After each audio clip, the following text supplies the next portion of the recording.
미국 대선 경선전의 분수령으로 불려온 미니 슈퍼 화요일 경선이 이제 막바지로 접어들었습니다. 그 결과에 따라 민주와 공화 양당의 경선 판도가 달라질 것으로 보이는데요. 자세한 소식 워싱턴 연결해 들어보겠습니다. 김범현 특파원. 네, 워싱턴입니다. 네, 미니 슈퍼 화요일 경선에 임박해 2위 주자들의 약진이 두드러졌다고 하던데 먼저 이번 경선의 진행 상황과 민주당 판세를 소개해 주시죠. 네, 민주당 5곳, 공화당 6곳에서 미니 슈퍼 화요일 경선이 펼쳐졌습니다. 투표가 끝나면 오늘 하루 대선 후보 선출권을 갖는 대의원이 민주당의 경우 792명, 공화당의 경우 367명이 결정됩니다. 이렇게 되면 전체 대의원의 절반 정도가 정해지며 대선 경선 레이스의 반환점을 돌게 됩니다. 투표는 잠시 뒤 한국 시간으로 오전 8시에서 9시 사이에 모두 끝나고 곧바로 개표가 시작됩니다.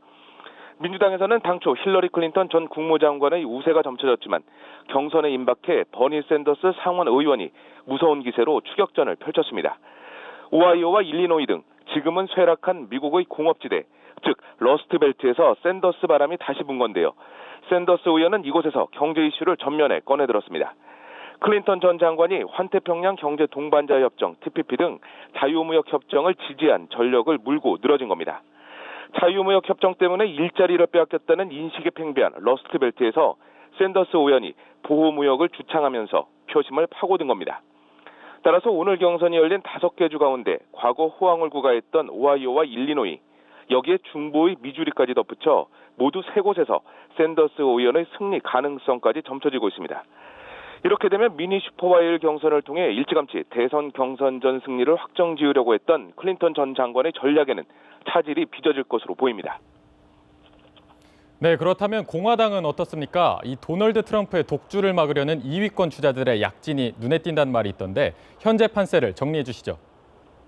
네, 이미 노던 마리아나 제도에서는 경선이 끝났는데요. 73%를 얻은 트럼프가 승리했습니다.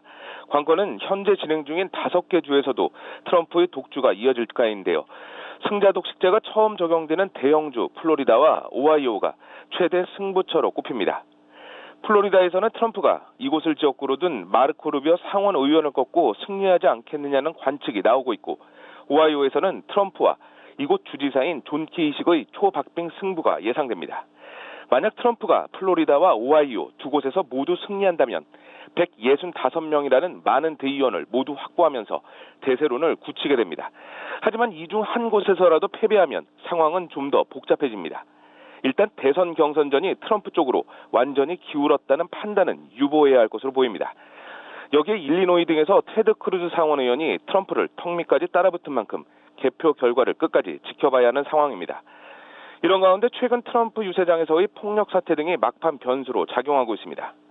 다만 테드 크루즈, 마르코 루비오, 존 케이식 등 반트럼프 전선을 구축한 2위권 주자들이 트럼프에 반대하는 대의원을 서로 나눠 갖는 모양새여서 결국 트럼프가 반사 이익을 얻을 수 있습니다.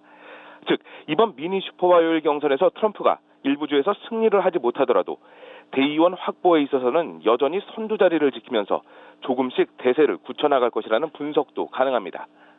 따라서 공화당 내에서는 현 구도로는 트럼프를 막을 방법이 없다는 말까지 나오고 있습니다.